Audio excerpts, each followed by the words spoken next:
नमस्कार, मैं हूं संजीत कुमार और आपने देखना शुरू कर दिया है ज्ञान स्थली जॉब न्यूज। दोस्तों चलिए आज हम बिहार चौकीदार वैकेंसी का नया अपडेट लेकर के आए हैं कि वो उसका अपडेट क्या है, कोर्ट में मामला क्या है और आखिर इतना बेहतर वैकेंसी क्यों फंस गया, आखिर इसके पीछे का राज क्या है।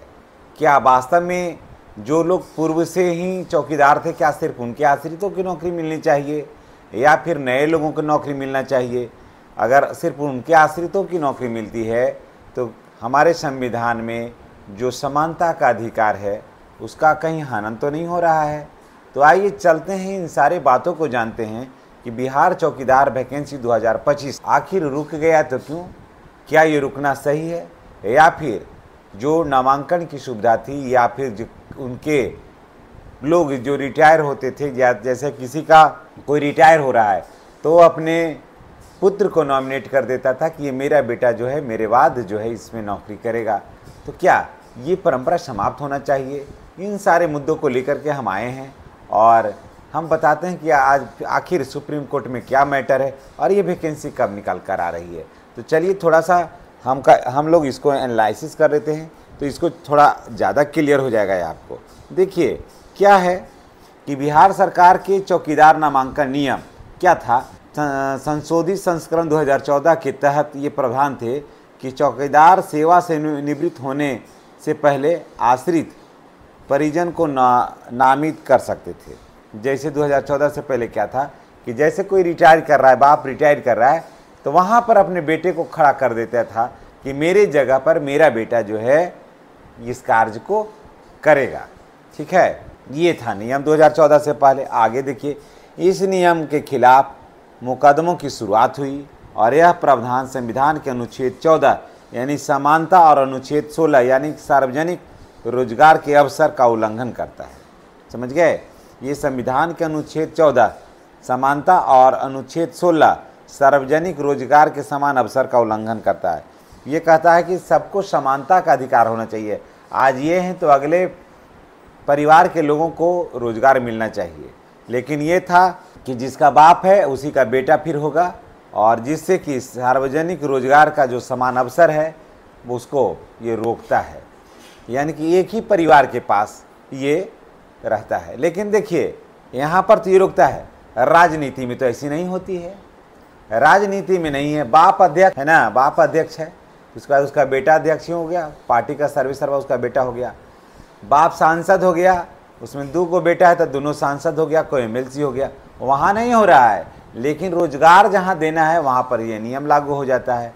तो यहाँ पर तो समानता का अधिकार का हनन हो गया। अभी देखिए बिहार में चुनाव है, हर कोई चाहता है कि उसी का बेटा, उसी की बेटी, उसी की पत्नी, अपने सब रहे और सब जीते।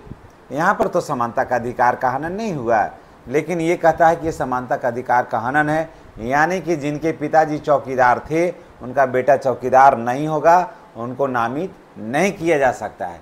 इन सारे बातों को हम आपको विस्तार से आज बताते हैं। तो जितने भी चौकीदार वैकेंसी के लिए वेट कर रहे हैं उन तमाम भाइयों से, बच्चों से मेरी गुजारिश है कि चैनल को आप हर हाल में सब्सक्राइब करिए, चैनल को आप हर हाल में सब्सक्राइब करिए, क्योंकि देखिए हम आपके लिए वीडियो बनाते हैं लेकिन आप चैनल सब्सक्राइब नहीं करते हैं।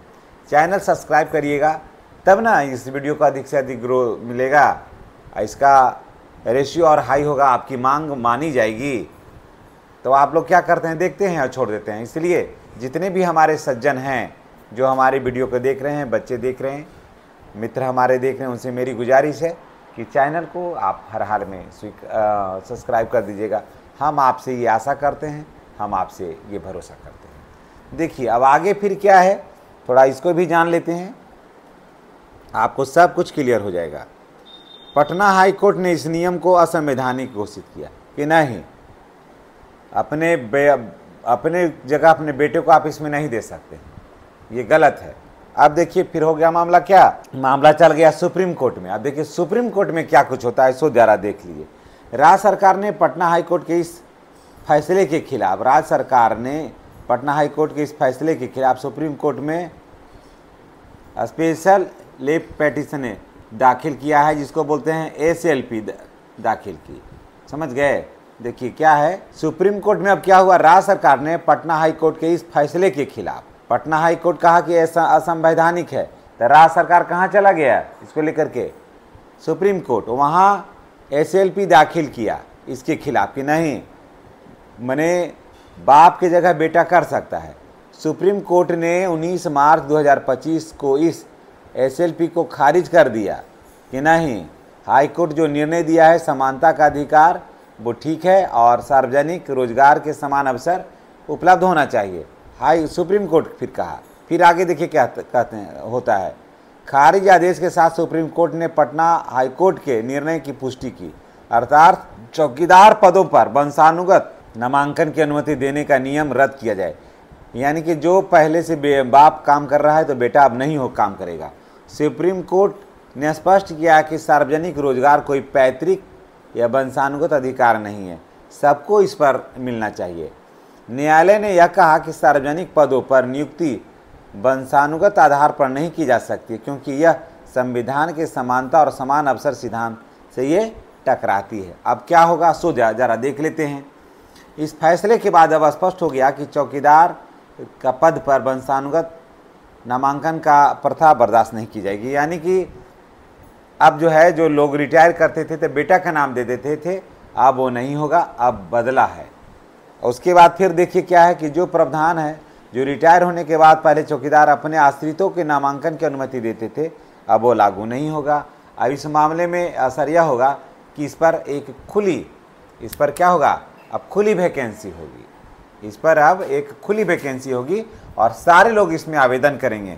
लेकिन इसी बीच ये एक बेंच ने दिया था फैसला, डबल बेंच पर, इसके लिए डबल बेंच पर फिर कोर्ट के हुआ कि नहीं, कम से कम पूरा तो नहीं लेकिन 50% पद पर पासवान जाति को जो वर्षों से सेवा दे रहे हैं उनकी नियुक्ति होना चाहिए।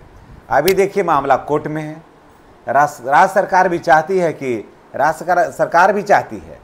कि चौकीदार में पासवान जाति को छूट मिले। अब देखते हैं कि सुप्रीम कोर्ट इसमें क्या देता है जजमेंट। देखिए बिहार चुनाव से इस जजमेंट को कोई मतलब नहीं है, बिहार चुनाव से इस जजमेंट को कोई मतलब नहीं है। पूरे देश में सालों भर चुनाव होते हैं, तो ऐसा थोड़ी है कि वहाँ पर कोई केस या मुकदमा पेंडिंग रहता है तो कोर्ट में है और निश्चित रूप से वो बहुत जल्द उस पर निर्णय आने वाला है कि सुप्रीम कोर्ट क्या निर्णय देती है। जैसे ही उसका कोई नया निर्णय या नोटिफिकेशन आएगा हम आपके पास लेकर के आएंगे। तब तक थोड़ा वेट करिए और चैनल पर नए हैं तो चैनल को सब्सक्राइब करके बेल आइकन को दबाइए ताकि वीडियो का नोटिफिकेशन जो है आपको मिलता रहे। धन्यवाद।